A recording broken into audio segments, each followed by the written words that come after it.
महागठबंधन बनने के बाद नीतीश कुमार और तेजस्वी यादव का रिश्ता बड़ा मधुर सा दिखता है।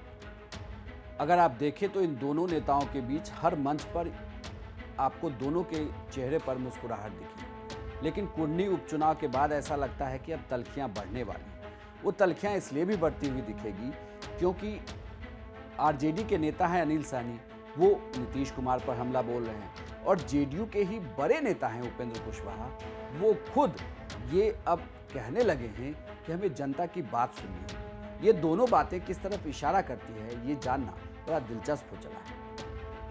दरअसल कुर्नी विधानसभा उपचुनाव में बीजेपी की जीत हो गई। बीजेपी के केदार गुप्ता चुनाव वहां जीत गए और जेडीयू के मनोज कुशवाहा चुनाव हारते। लेकिन ये हार सीधे तौर पर नीतीश कुमार की हार से जोड़कर देखा जा रहा है।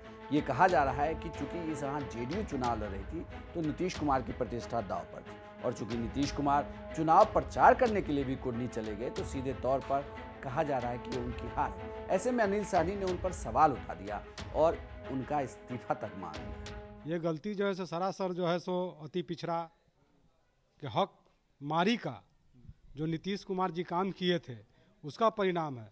और कुरहनी क्षेत्र में महागठबंधन हारी नहीं है, और किसी का हार हुआ है तो नीतीश कुमार जी का हार हुआ है, और जीत हुआ है तो बिहार के अति पिछड़ों का जीत हुआ है। अनिल सहनी किसके साह पर बोल रहे हैं ये तो देखना दिलचस्प होगा, लेकिन जेडीयू पार्टी के ही बड़े नेता उपेंद्र कुशवाहा ने एक ट्वीट करके खलबली मचा रखी।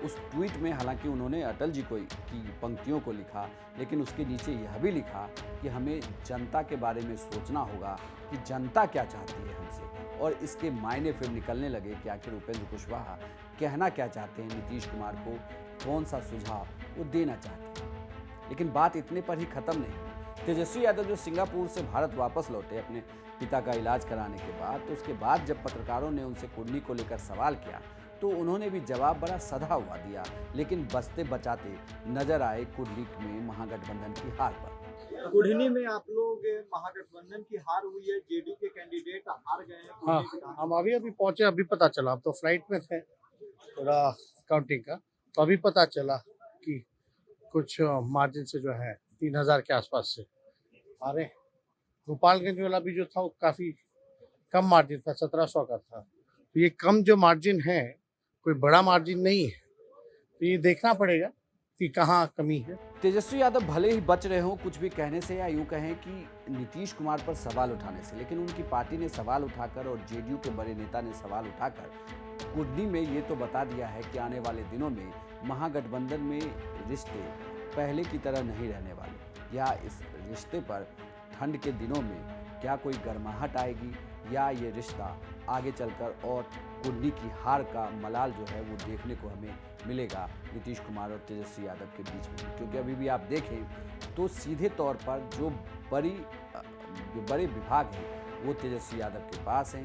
नीतीश कुमार अब उस तरीके से दखलंदाजी नहीं कर रहे। अगर आप खबरों की माने तो सरकार में अब तेजस्वी यादव का कद बढ़ता हुआ दिख रहा है, लेकिन कुर्नी चुनाव हारने के बाद क्या जेडीयू को एक बार फिर से लगेगा कि उनका वोट बैंक खिसक रहा है और उन्हें दिक्कत हो सकती है आने वाले दिनों में। आपको यह पूरी जानकारी कैसी लगी हमें कमेंट बॉक्स में लिखकर जरूर बताइएगा, और बिहार की तमाम खबरों के लिए आप देखते रहिए बिहार तक।